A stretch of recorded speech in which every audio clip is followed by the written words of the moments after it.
Just look at me, I'm having Alex, the time of my life, or something quite like it. When I'm walking out and about in London's brilliant parade. Hey, Alex. Good evening.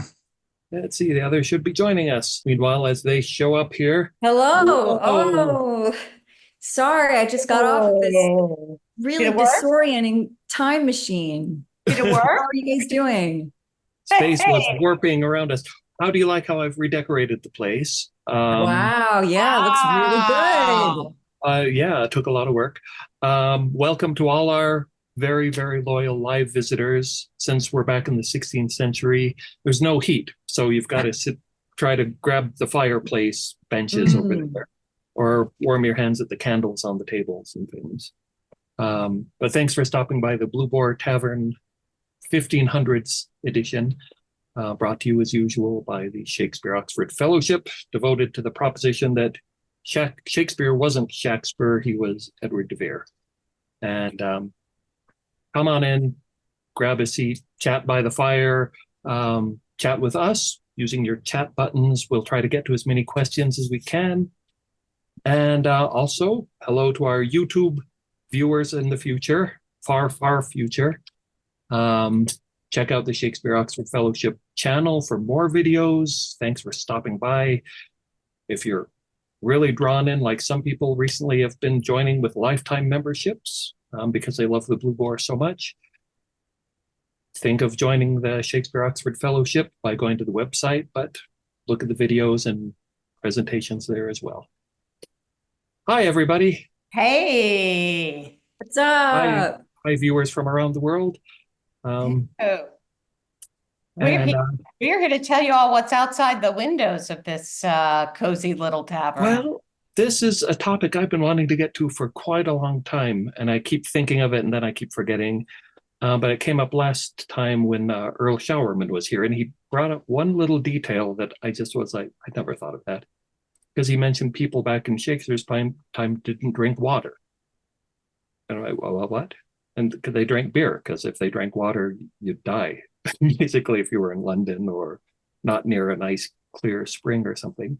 So that got me thinking, again, what was, I guess, another aspect that got me thinking of it, of what was 16th century London and England really like, was I was in an exchange with a Stratfordian recently, and he made this bizarre claim that Edward de Vere couldn't have been Shakespeare because he lived in London, and the works of Shakespeare show a familiarity with trees and nature and flowers, and you couldn't have seen that in London. I'm like, what?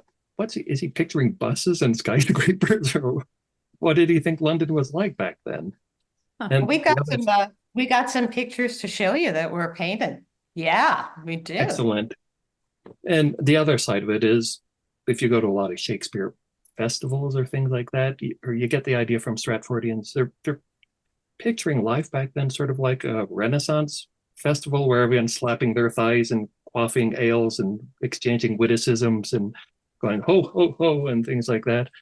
So I really want to get into what was it really like back then. And I know we talk a lot, it was a police state, and we talk a lot about the nobility, but personally I'm really interested in hearing more about what was it like for the average Joe and John and Jane living back then in their like 30-year lifespan, if they're lucky. And I'm hoping for a lot of feedback this week, especially with details of life from our viewers and commenters and things. So it's going to be freewheeling, I think, and Dorothea has actually found some visuals for us. So Well, Dorothea went a little too far back in the past. She started out in Rome and Londinium. Oh, you went too far first. I went too far first. So let's see what we got. We'll start with what it looks like outside our window right now. Can you all see that? Does that work? Yeah. All right. Seeing it. So, first of all, I think it's really important to say that there are two cities we're going to be talking about. And when people talk about London today, it is a much, much, much larger place. This is a little map just of the city of London, sitting inside its Roman walls. It does not include the city of Westminster, which is on the left of the screen off of the drawing. You can see one little bridge.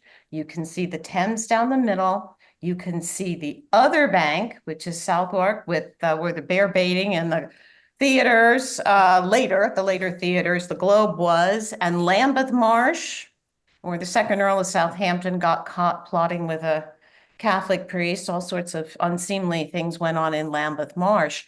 But London, you have to kind of think in your mind, is this within the walls of the Roman city or outside the walls of the Roman city? So because really when we think of London today, we're thinking of what back then were a lot of little villages or towns with country. which are now all become part of greater London. I mean, it's really extraordinary to think about it. But if England had 3 million people at the beginning of Elizabeth's reign and 4 million at the end, London and Westminster together was like 120,000 about, and it increased to 200,000. But London today has 10 million people in it. Wow. England And today. back then, I looked up some numbers too. Back then, the whole population of England and its possessions was like in 1600, 5.5 million. That's it. It's like half of London right now.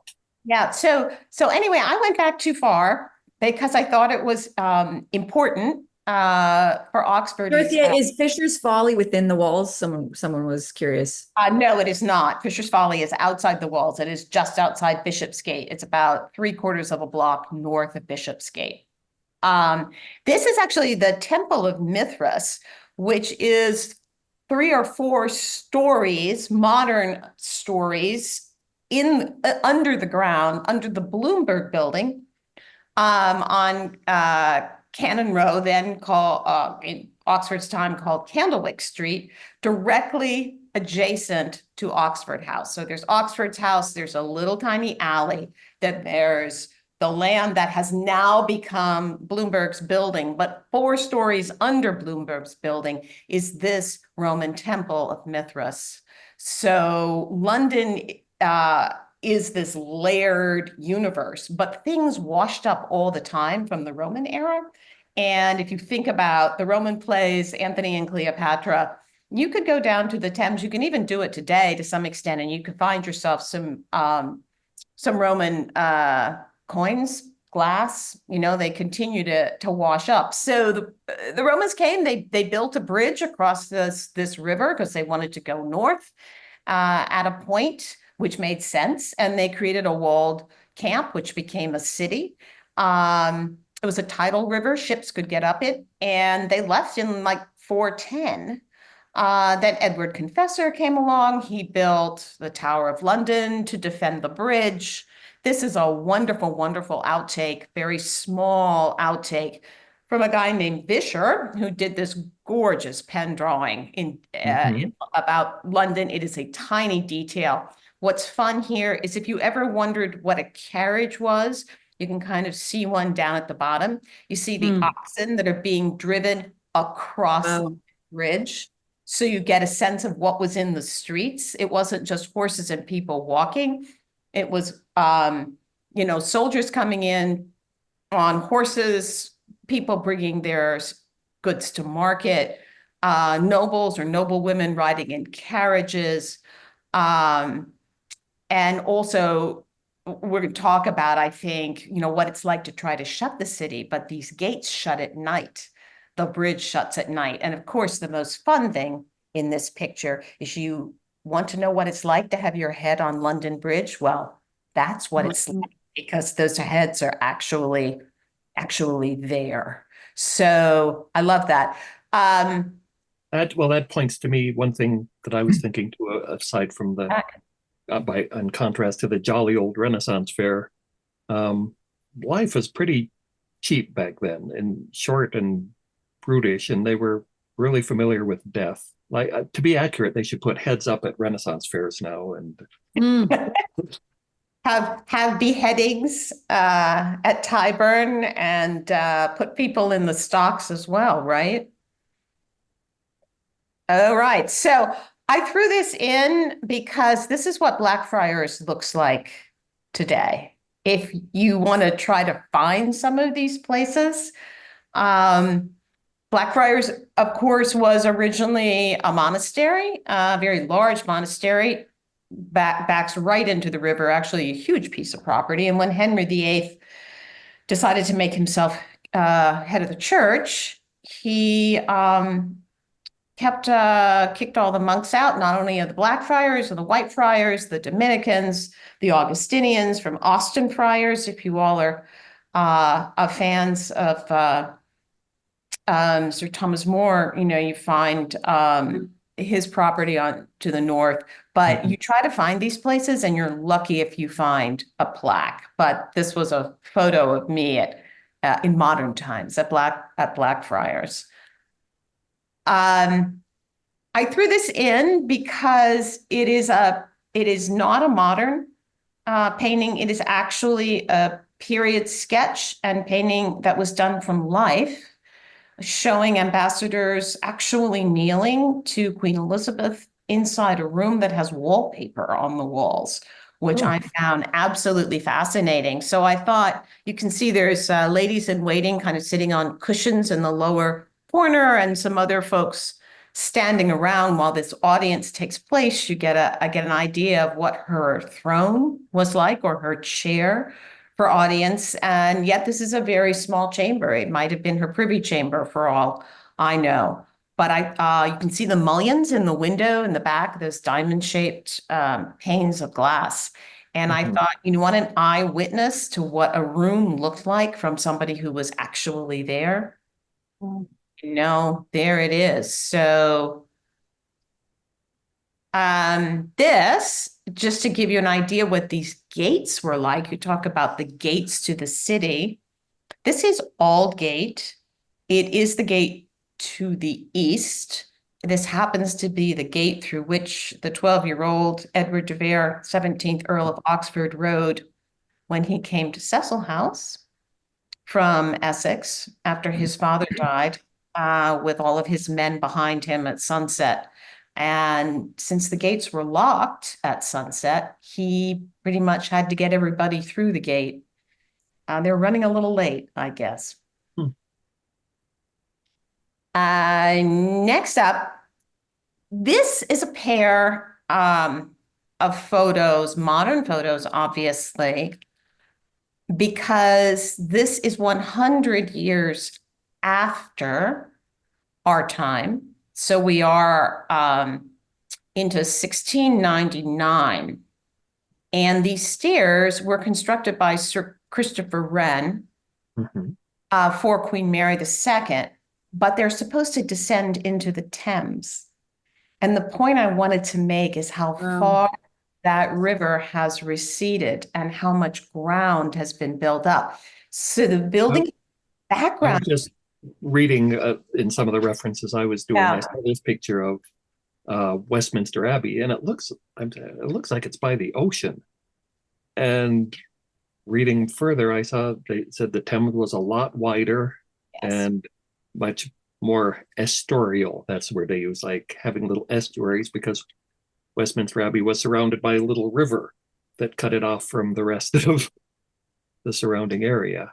So that's exactly what they're talking about. It wasn't so enclosed on either side. It was pretty spread out and marshy. Spread out and much more open. And where that, if you were to go looking for Whitehall Palace, it would be where that government building is right now. But there's this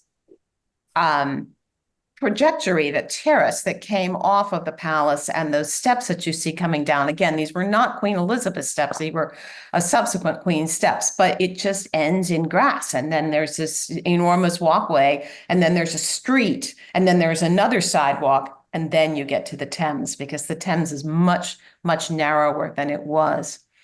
This is a wonderful painting. Again, it's a timely painting done in 1570 by Marcus Gerarts. but he is standing across the Thames. You can see it in the background at a wedding or some other festival, a little to the east.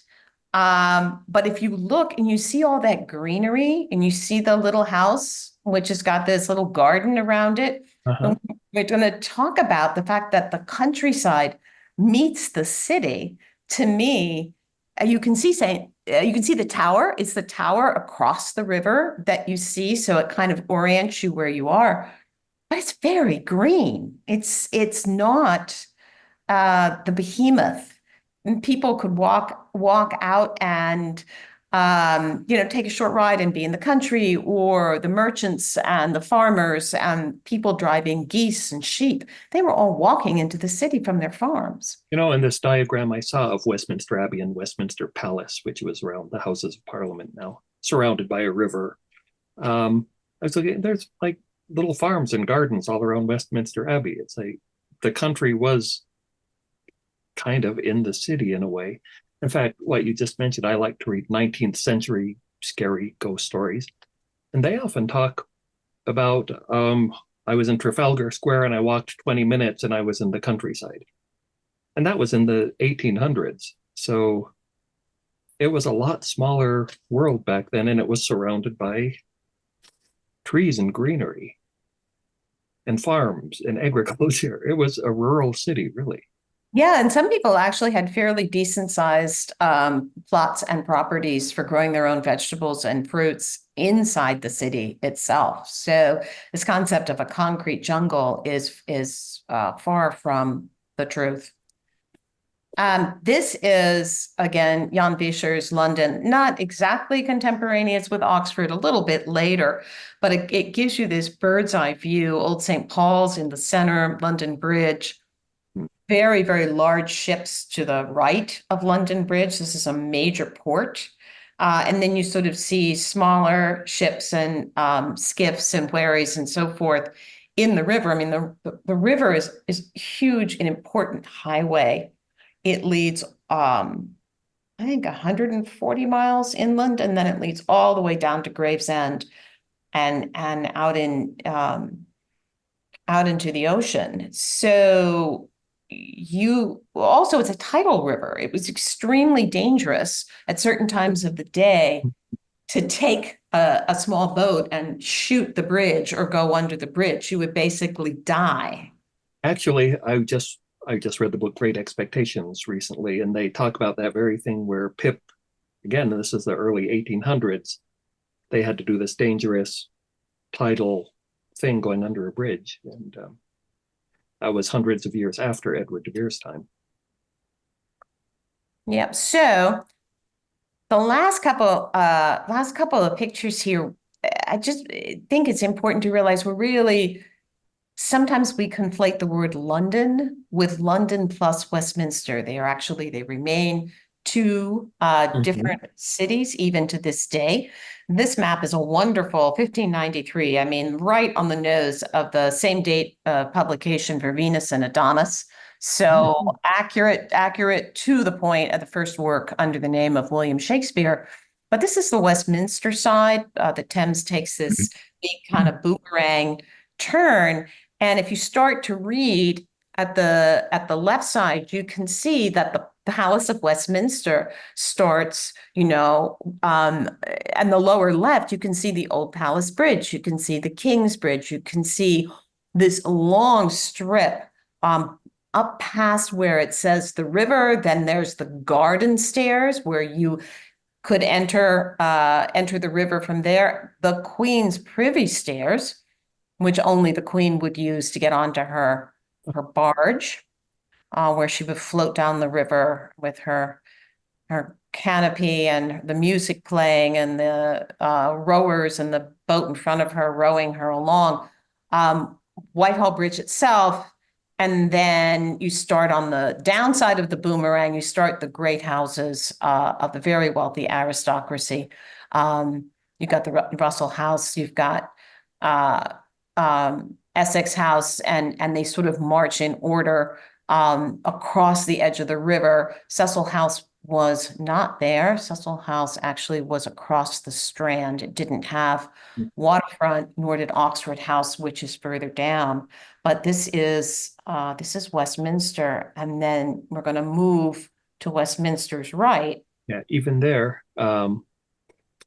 looking at Westminster especially, one thing strikes me is how it all hugs the river so closely. Yeah.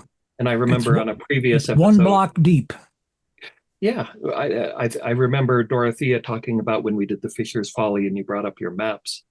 If you got out at the river and walked 20, 25 minutes, you would be reaching the outskirts of town.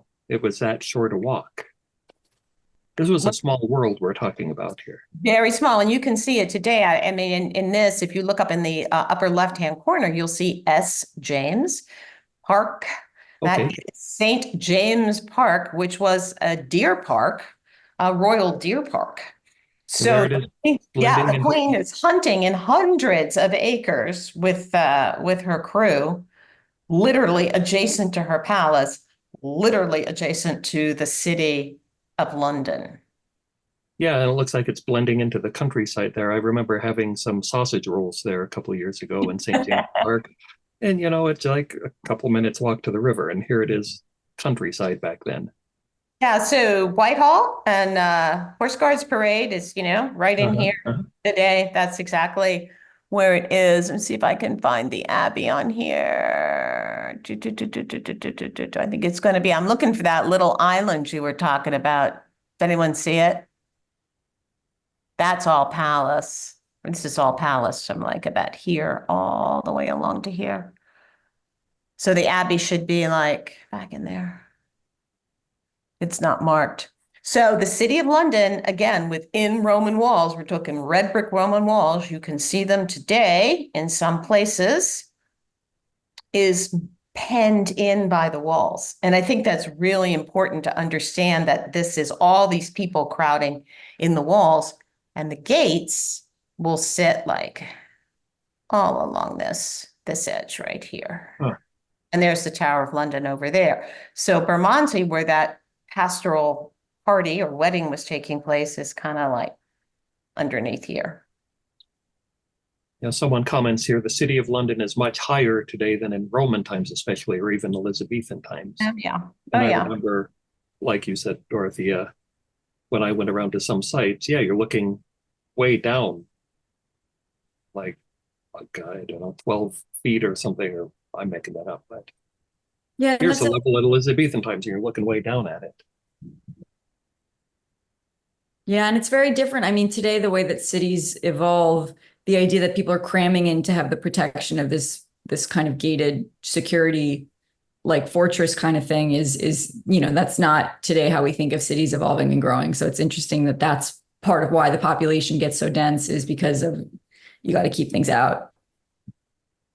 Yeah, exactly. And I mean, for example, with Essex Rebellion, one of the things you read about is they, quote, put the chains up, right? And he, quote, didn't get through. And what that literally means is big, heavy chains that close in the exits, as well as shutting the gates to the city so that you really could trap somebody that you were looking for inside. Someone asked where Fisher's Folly is. Fisher's Folly is this little property. Okay. Right here. And then Aldgate, the old garden at Aldgate, with which Oxford also bought. So he bought this. He sold a lot of property that was far flung and in really bad shape by the time he finally inherited it. Not his fault. And he purchased very London-centric, very valuable properties, and these two back to back. So there's Fisher's Folly, the house is Fisher's Folly. And then the garden at Aldgate is this piece right here. It backs up to it. So all of this enormous piece of property. And was it a security risk being outside of the gates? Like, would the night watchman be there, or is it just, I think that, well, the night watchman, it's a wonderful, right? You think about Dogberry, what does that mean? What's going on? But it's curfew, right? It's curfew inside the city. You're not supposed to be out on the streets after curfew. And then one of the jobs of the watch was to make sure that you weren't. Well, Oxford and his friends could party down just fine because they were outside the city. I think that's one reason he sold Oxford House If I can find St. Paul's on this tiny little map, can I find it? It's better on a bigger map. But St. Paul's and Oxford House are actually about here. Oh, that may Wow. be. Yeah, that's the crazy thing Yeah. about the. So it's really within, and then the theater and the curtain are here. So you can see why this is a much more advantageous place for him to be. And they don't have to shut down the theater and drag the timber all the way across the river to go build until 1601, and when they get around to building the giant, the giant O. So Yeah, one thing I was looking at related to talking about security of within the walls too, and talking about timbers, I read there were a lot more forests back then than there were now. Yeah. And all these timbered Elizabethan buildings, those timbers came from somewhere. There were a lot of forests, and outside the walls, there was danger. I mean, there were these big spaces between places where you didn't have any protection or safety necessarily. Yeah, that kind of Grimm's fairy tale. Yeah. Kind of. I came across something interesting, which is that during the reign of Henry VIII, houses were built in the shape of an H. And then because you wanted to get more light and airflow, again, because these are, they don't have like kind of modern ventilation. But then during Queen Elizabeth, they changed the, you build your house in the shape of an E, and that's how they would construct. But then Puritans, they would also build in the shape of an E, but they would sort of justify it to themselves, saying that it was for E for Emmanuel, our Lord. well, that explains the double courtyards, doesn't it? Oh, Yeah. yeah. Right? So many of Yeah. those houses have double courtyards, and that's why. You just explained it, Phoebe. I never knew that. That's very cool. That's Yeah. cool. I didn't know about the double courtyards. Somebody asked Dorothy, as long as we're on the map here, could you show Bedlam? Yeah, so that again, Bedlam, and then Fisher's Folly I can again. get my little cursor here. So Fisher's Folly is here, and Bedlam is St. Botolph's is right there. And Bedlam is right next to it, right there. So he was right. Right there. there. Yeah, and the artillery ground is up in here. I don't know if you read that part, that you could hear these booming of the blunderbusses and the cannons and so forth, and that artillery ground is right there. But Stepney and Hackney are lost it again. Stepney and Hackney are up this way. So by the time he moved to Brookhouse, which is probably about maybe around in here, maybe a little further over this way. I mean, he's moved a considerable distance. When he marries Elizabeth Trentham, he really moves to the country. I mean, it's where could he possibly have encountered trees and flowers there? Yeah. Well, surprisingly, something about the 400 acres and the orchards and the fields and Oh, somebody asked, what is Bedlam? Could we explain? It's an insane asylum, but it was short for Saint, or what was it short for again? Bethlehem. Bethlehem. But it became the notorious insane asylum with brutal conditions even later on. I also read, this is just like another kind of geographical feature, that there was sort of a bad neighborhood where people would kind of congregate, and, like a lot of people would like sleep or there would be kind of pickups.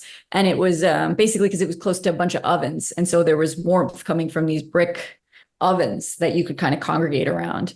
And so that kind of attracted, kind of a seedy crowd. So Alex, are you going to tell us what there wasn't in London? Yes, I'm glad you asked. Go for it. There was a lot of things that there wasn't in London and in England, of course, throughout England. And one thing I want to do, I want to put in a plug for a great documentary series that you can find on YouTube. It was made about 8 or 9 years ago. It's called Tudor Monastery Farm. And it's in 6 parts, plus they have a Christmas special also. So it's really 7 parts. It's set in of course, before 1534, before the monasteries were dissolved. But nonetheless, it's the techniques and the processes that people used to get through everyday life would have not changed at all between the 1530s and 1600. The show is follows the agricultural season. It starts in early spring with a planting, and it ends with a harvest in October or something like that. And I just found it fascinating. If it is, as I said, 6 main parts plus Christmas. If you only have a chance to see one, I recommend looking at episode 5, which is called "How the Tudors Did Their Laundry." And did I say you can find this on YouTube, by the way? All of them. Somebody asked because that particular episode includes a very interesting segment on making a book. And I'll come back to that later. But the thing, and I had a question related to books too. So yeah, let's go back. Sorry, Al. Tudor Monastery Farms, the name of the show, and it's they have modern day reenactors who are telling you what they're doing and so on and so forth. And it's 450 years ago, but at my age, it doesn't seem that long ago because I look at it as about 15 generations. And that, to me, that's not so long ago. And yet, here's what, among the many, many things they didn't have, obviously no internet, no telephones, no TV, no radio, no movies, no recorded music, no photographs, no newspapers, no magazines, and not too many books either. Also, quick thing. Somebody asked, can we get out of the screen share? Do you have more, Dorothea? No, I don't. I can get rid of it. Okay. Thanks. Then we can see you. The country. There's Alex. Okay. The country, as we said, what did we say? 3 million, 4 million people, not a whole lot of people. So you wouldn't call it thickly populated other than a few particular cities like London. And even those are not large by today's standards. A homogeneous population. Everybody was English. If you lived in the countryside and you weren't a sailor, you would probably, first of all, I doubt you'd probably go more than 20 miles away from your hometown in your entire life. Because how are you going to get anywhere? You got to walk. There's no, you could take a boat maybe if you happen to live near a river and you wanted to go someplace that the river went. And why would you go anywhere? Unless you were a sailor, you would probably go through your entire life. You would never see a black person. You would never see an Asian person. And you'd probably know just about every other person that you came in contact with because you were living in a fairly small community. Another thing. One religion. Everybody is one religion. One church is one and a half. Mandatory. 2 religions. No, Catholic or well, the difference is, as minor. we would look back we on think them, of it are as minor, minor. but they thought of it as a very big deal. But really, of course, we're talking for average people. Yeah. Of course, if you're nobility, you might travel somewhere else in England or church is mandatory. The leader of the country is deified. Sometimes I do equate Elizabethan England and Jacobean England to North Korea in terms of personal freedom, and I don't think that's too much of a stretch. Other things that struck me from watching the documentary series, how just about everything had to be done by manual labor. There was really no machinery other than mills. They were smart enough, and they did some very, very clever things to harness water power, but water power can only accomplish a few tasks for you and is very good for grinding grain and things like that. But everything else you got to do yourself. Also, 75% of the economy was, particularly the foreign economy, was wool. That was the most important commodity by far. So many, many people were actively engaged in raising sheep. Not that you had to do a whole lot to raise them, because the lands were so plentiful. You just let them loose in the summer and bring them in the winter, and that would be it. Limited diet. One of the episodes says that the average daily fare for a peasant would be a 2-pound loaf of bread and 8 pints of ale. It is weak ale, so it's not as strong as modern ale. So you wouldn't get drunk drinking ale for breakfast. But and you might supplement that with a few vegetables and from time to time, some meat, but really not much. And of course, the most probably shocking thing to us, at least I guess many of you probably imagine once in a while, what would it be like if I went back to London or anywhere in England in 1580 or 90 or whatever it was? Well, the first thing I think that would strike me would be the stench, Mhm. especially in the cities. I think it must have been, but everybody was used to it. But by our standards, it would have been uh, practically intolerable. And of course, the other side of that is healthcare. Basically, there is none. Is almost no what we would call medicine. There are a few herbal remedies that may be of some limited value, but I always think my biggest worry if I were to go back in time there, I'd be worried what would happen if I got sick. I might something that I could easily recover from with a modern medicine could be a fatal illness back in those days. What was And the lifespan back then? well, that's a little bit complicated. They say the lifespan was 35 years, but that's a little bit artificial because infant mortality was so great. The And women estimates probably died a lot younger, They Well, did. teenagers in probably. other words, Yeah. if you made it to 10, there's a pretty good chance that you could make it to 50. The problem was getting to age 10. The Right. estimates of infant mortality, people disagree. I was looking that up today. The best estimate is about 30% um, across all classes. And one of the most interesting things that some people theorize is that mortality reaches its height about the time that a child would be weaned, because it would be going from the purity of its mother's milk or a wet nurse's milk to eating food that was probably contaminated to some extent that adults were used to, but a 1-year-old child just couldn't deal with the impurities of a lot of the food. And that brings me back, and also maternity health was at risk too. The estimates there is about every pregnancy had a 1% chance of death of the mother, which is many, many times greater than today, even in poor countries. And so that was, getting pregnant and was a real risk for the mother as well as for the child. And so it meant that every family anywhere, you would know people where the wife had died in childbirth, and every family would know people if not in their own families, you would know people who'd had children die, perhaps many children dying before the age of 5 or 6. So that gets back to something you were saying, Jonathan, is that everybody knew death intimately. Also, because since there weren't hospitals, almost everybody died at home. Yep. So you would know death much more intimately than I think we do today. And those to me are some of the biggest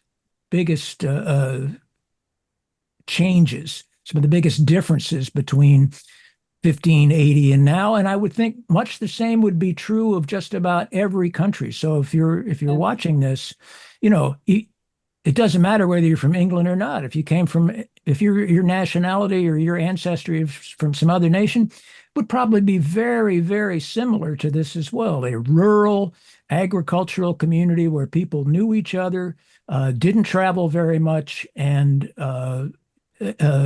health was a big concern. Staying alive was not easy. Or this that's- reminds me. Oh, go Phoebe.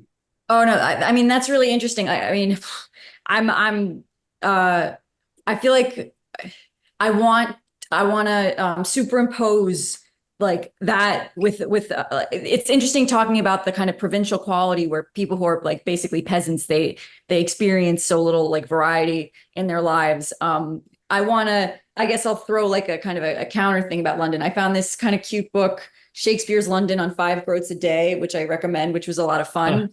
And I like this passage, which really gives you a sense of this sort of like vertigo, like the city that's expanding and growing so much. And there's such a cosmopolitan feel, and there's such an advent of technology and science, and so many things are happening. So it talks about how the English language is evolving and growing, and all these new words, not just from Shakespeare, but are coming into the language. Consider some of the words which have but recently been adopted into everyday speech. From Latin, agile genius, blah, blah, from Greek, fighting the French has made the English familiar with such terms as machine, volunteer, battalion, cordon, cash, comrade, duel, and bayonet. And English dealings with the Spanish have likewise been mostly commercial or bellicose, hence the adoption of such terms as cask, cargo, galleon, embargo, parade, flotilla, armado, tornado, renegade, and desperado. There's also a few culinary borrowings, as in sherry, anchovy, and rusk. Maritime links are particularly self-evident in borrowings from the Dutch: jib, keel, yacht, sloop, schooner, deck, dock, block, boom, splice, smuggle, skipper, cruise, reef, and firkin. And then in culture and the arts, all the words are coming in from Italy. And so you get all the technical terminology around painting, cameo, studio, fresco, stucco, portico, balcony, cupola, cornice, corridor, colonnade, piazza, parapet. Music is also taken from Italian: madrigal, fugue, violin, solo, aria, cantata, concert. And less friendly forms of contact with the Italians have taught the English the meanings of squadron, salvo, frigate, escort, musket, stiletto, contraband, and bandit. And then the writer's just pointing out there's also lots of new words about science: paradox, capsule, cylinder, prism, theory, energy, electric system, larynx, thermometer, gravity, complex, pneumonia, skeleton, excrement, atmosphere, species, radius. And they're kind of noting that almost none of these words, there are very few words that get adopted into English comparatively to from Gaelic or Welsh. So you're getting a lot of these words from all these different fields coming in from these cosmopolitan major cities that they're either going to war with or having cultural exchange with. Whereas like it does feel as though the provinces or Gaelic and Welsh are having less of an inward influence on London, as opposed to, it seems like, I mean, and you say this today, right? Like in ways you feel closer between New York and London today than maybe New York and in a smaller town in the middle of America. So you get that kind of cosmopolitan tussle. Somebody asked, what is a groat? It was a coin, right?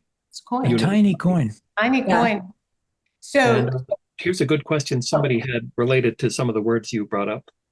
And I think it brings up the contrast between the lives of average people versus the ones we usually talk about, where the upper classes and pretty privileged.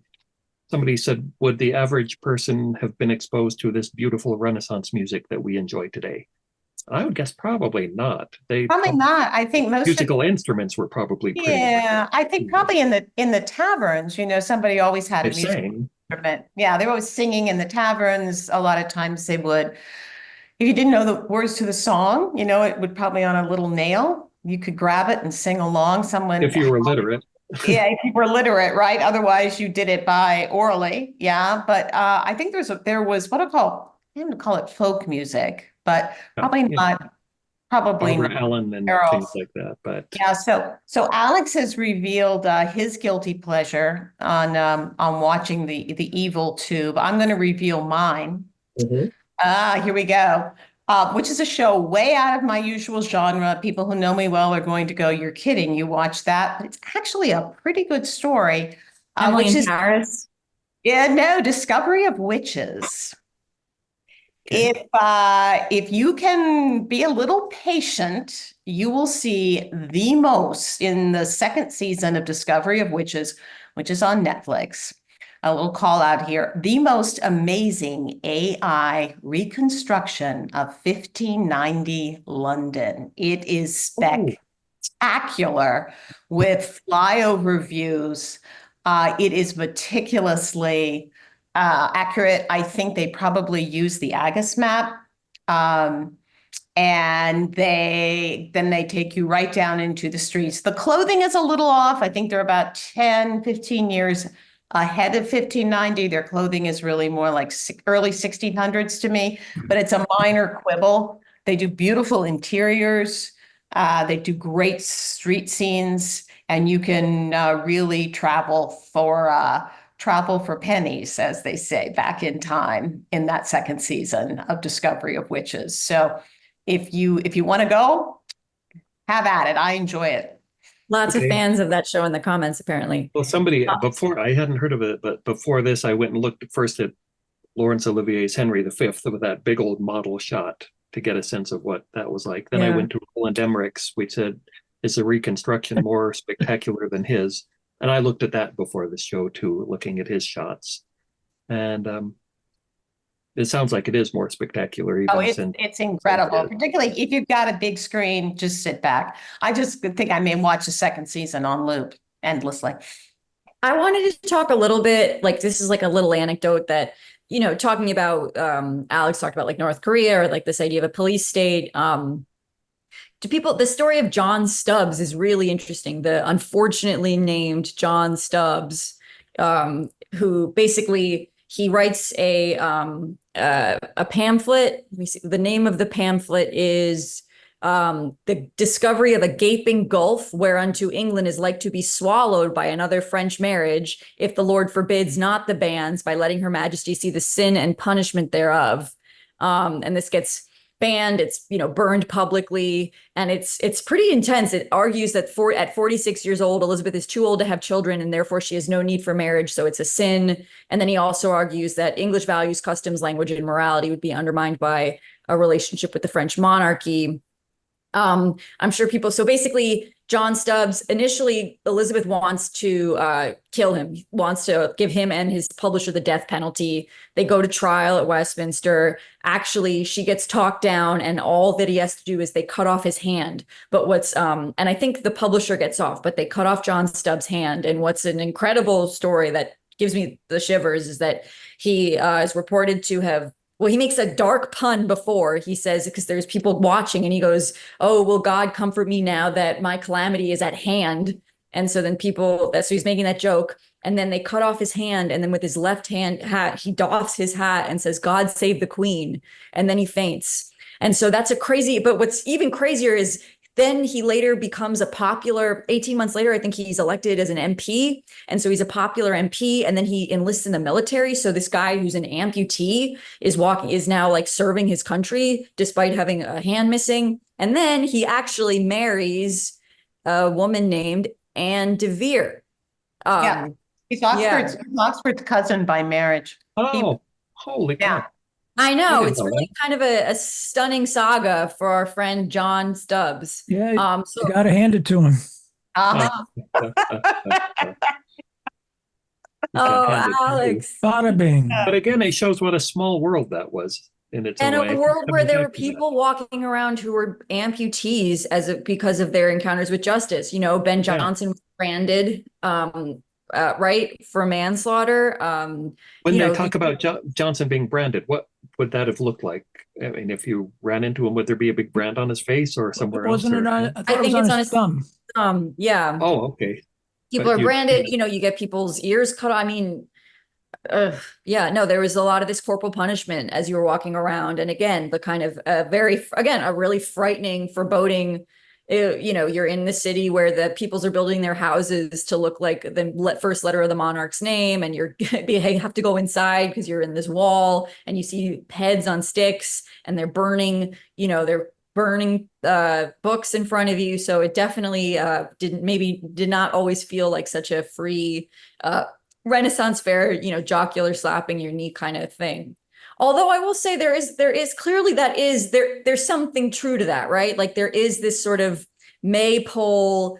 Oh God, I wish I'd pulled up this quote. It's an incredible quote where in like the 1620s, a poet is writing about how basically like the last of the peasant songs and the maypole dances were heard like during Queen Elizabeth. And then when King James takes over, it feels like there's this folk culture and the kind of the Green Isle of the fairies and, all these sort of more pagan feeling influences are sort of starting to be, there's already a nostalgia. There's already a sense of, look at our innocent pagan folk culture. And it's sort of dying. All the pastoral things at the time in poetry. Yeah. The show Tudor Monastery Farm makes note of that. As you said, they make note of the May Day celebrations. Yeah. Midsummer Night, big celebrations at that time. And also after the last of the harvest has been brought in, major partying and celebration at that time. And then one of the points they also made is that hopefully you've laid in enough supplies to get you through the winter.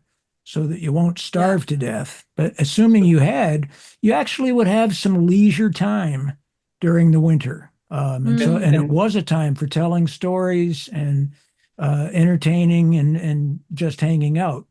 Somebody put that it's a cruel society, and I guess, this pendulum could swing is they've got so much nastiness and ugliness and death around them that when they have a chance to be jolly and happy, boy, they really took it. And Yeah, well, sorry, go I ahead, was gonna Dithya. say that's the whole, the whole Christmas season that starts with the wassailing and circling around the apple tree and singing and pouring the wassail on the roots of the tree. I mean, how pagan is that, right? Leading after the evening, Christmas evening, and leading up through the 12 days of Christmas, all the way to Epiphany on the 6th of January, and the Lord of Misrule, and the fun and the games and the turning it all upside down. Jonathan, you're absolutely right. I mean, I think they lived life with a much wider vector than we do. As Alex said, closer to the birth, because all the births happen at home. There wasn't a, women's medical hospital where you could go in to have your baby. You had your baby in your bed, whether you were wealthy or poor. And deaths happening potentially in the next room or the same room. But I think it was, life was short, and you live it very intensely to the extent you can. I mean, really old people. I mean, there were some. Definitely, there were some, but not as many as we have in our society today. Yeah. Here's a question just related to this. Why do you think Shakespeare made no mention of the bubonic plague, which ravaged England repeatedly in the 16th century? Any thoughts? Anyone quickly, or a plague on both your houses? Well, I guess that's I mean, he was running from it in Italy. He left Venice a week after he got there, as he was running from it. Oxford had it at some point pretty clearly. I think that's why he was laid up in Windsor for so long. But the rich left town and the poor stayed there, and it was like a constant series of COVID going on again and again and again and again. Yeah. All you could do was avoid it. And I wonder. Not write about it. I really liked, soccer. They have all these sports again, like killing time, like in the countryside. I think a lot of these pastimes and also the pagan holidays were kind of being hunted to the extinction by like the church, I think, which either wanted to kind of co-opt the kind of pagan rituals and kind of channel them towards a more Christian expression. But there's a fun like soccer or football, I guess, and it would be like town versus town, and there wouldn't be like a field. It would literally be like kind of a steal the bacon thing where there'd be two towns and they'd have this ball, and I guess you mostly kicked it, but you would also just punch and hit each other in the face, and it'd be incredibly rowdy, and there was basically like no rules except get the football to your town. And this would go on for days, and they kept trying to regulate it and shut it down, but they were having a good time. And I feel like you see that there's definitely a heritage of that in Europe today, with like soccer craziness. And I wanted to talk a little about the food, because British food always gets such a bad rap, and so I was curious, like reading about the food. It's interesting. I was so privileged to get to, when I visited Alexander Waugh and his beautiful wife, Eliza, last year, they served me the most like amazing, fresh, beautiful meal. And it was like British types of foods, but it was for me like very mind blowing, because I was like, wow, I really see this as a cuisine. Like it's not grubby. It's not like dirty and weird and like with these weird sauces and like some dingy pub. It was like really fresh. It felt very like Nordic, you know what I mean? Like there's kind of very farm to table. And so all these things were so fresh and delicious. And I really felt like I had a revelation around what English food was. And then I read this book and I was like, maybe I was wrong. Maybe they're just really good cooks and they put out a really nice meal. And actually, like, there does seem to be something weird about English food. Like they make it in weird ways. I don't know. It's, to me, very off-putting. I shouldn't say any of this, but like, they got a potato for the first time. They got potatoes from the New World, and they like couldn't figure out how to eat potatoes. That was a big challenge, was like what to do and how to prepare the potato, which to me is like, you're in a You boil civilization it. that like produced Shakespeare, but they couldn't get to like French fries. So I don't know. Who wants to educate me about the amazing English food? Well, again, Tudor Monastery Farm gets into that too. It shows different kinds of meals that they would make. The woman who's one of the reenactors, she has a weed, part of her garden is a weed garden. And a lot of things that we consider weeds, they were edible. And she actually claimed, oh, this is actually really good, whatever it was. I forget what the It's particular just weed weird. was. It's like there's a lot of stuff that looks like they could. I'm like, all right, it's like you have the ingredients. It's like you're going well, good, good, good. And then something takes a crazy turn. And then I'm like, no, put it down, back off. But they just barrel through it. Everything is very complicated. Phoebe, if you want to really look into this, the Am I Folger, gonna get hate mail? Are we gonna get I don't Yeah. know, the Folger has a wonderful project going on of taking recipes, which of course were Mm. right. Remember that recipes are also akin to medicine. So the woman of the house, the average woman of the house or the cook in a large house was responsible for mixing medicines as well as the food. They all happened in the same kitchen. I think they were extremely knowledgeable, as Alex was saying, about herbs and different grasses and different trees and different flowers and what it could do for you. But the diet of the upper class is very heavily oriented towards meat and fish. No, they would get scurvy, right? They would eat so much meat, they would get scurvy. That's So another. much meat, and then get gout, right? There were salads in the summer. There were some vegetables. There were pasties, which we think of as, pies, meat stuffed pies. You always see the peacock held out, the stuffed peacock that has peacock pie on the inside, for the banquets. But I think they used every part of the animal much more than we do today. The butcher of Panzano, who Yeah. actually had dinner at his place in Panzano this summer, but he is much more, I shall say, attuned to that time, in that every single part of the animal is used for something. Nothing goes to waste. Sure.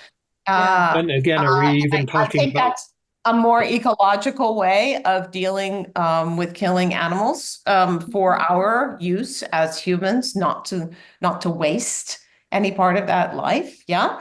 So a lot of fish from the Thames, a lot of eel, which is going to make you make a face, but plaice and pike and the salmon wasn't going to make it down fresh from Scotland. So, And again, here, are we even talking about the average people or the nobility has all the these fancier things? average people, as Alex said, if you're out in the country, I mean, if you're in the city of London, you can get these things. You can get eggs from hens because they come in, right? And you can, If you have if money.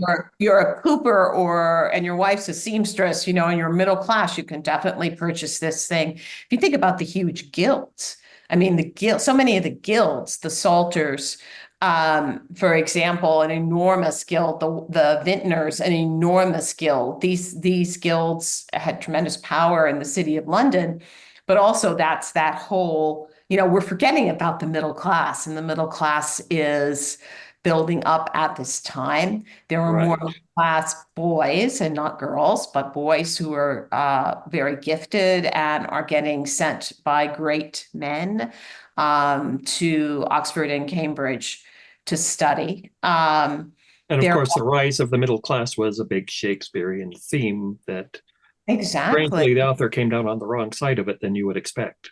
Yeah, I mean, a lot of dried fruits. They ate a lot of fruit, actually, many more fruits than vegetables. They seem to, cherries and apples and. Yeah. Sorry, we just have. But I was going to say, I think a peasant diet, whether you were in Italy or whether you were in England, was very much carbohydrate based. Although the Italians had longer growing seasons, probably ate more vegetables. Somebody asked if we can go beyond an hour. We can do a bit, I guess. I can't, unfortunately. You really My time- can. Sorry, Phoebe's got Yeah. a conflict. Well, not this week. Sorry, John. Well, you guys can hang. I'll just leave it. Okay. But I just wanted to tie this in, as we're reaching the end here, back into Shakespeare, because one thing that strikes me related to, again, I keep going back to how small that world was. And Earl brought this up when he was here last time. He said England then was a backwater. it was small. It wasn't important. It was considered like to the rest of the Europe a country of hicks, basically. And well, you think of Stratford was sort of a backwater even then. So it goes back to this thing Stratfordians always say is, oh, there would have had to be a huge conspiracy in London and to hide the Shakespeare authorship. But when you think about it, the circle of people in that small little world along that river there who cared about authors and writers and literature would have been really small. Really small. And the public in general wouldn't have cared. They were all trying to find food and not die by age 30 or It's like the 16 if you're a University of woman. Michigan. It's double the campus population of the University of Michigan. Yeah. So if there was a conspiracy, it was among a very small group of people who would have been interested.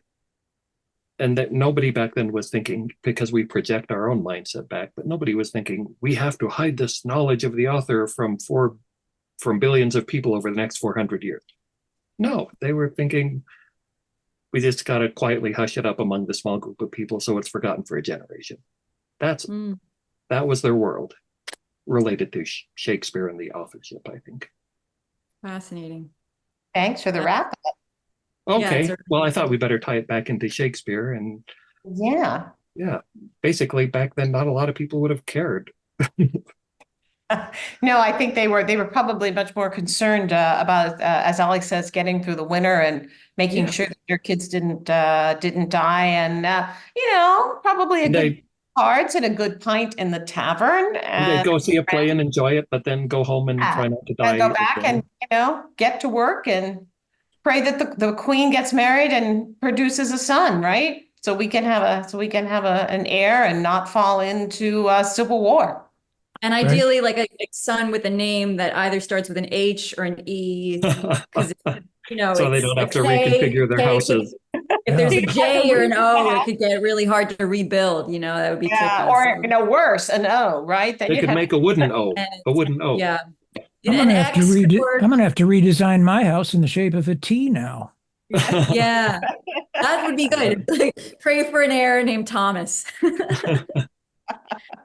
All right, we've reached our time. Sorry, maybe other times we can go a bit longer, but it looks like this week it's just not possible, folks. So thank you so much again, everybody, for coming and for being here. And until next time, thanks to our guests and panelists and people for being here in 16th century England with us. Okay. Bye-bye. Thank you all. Bye. Back to our time.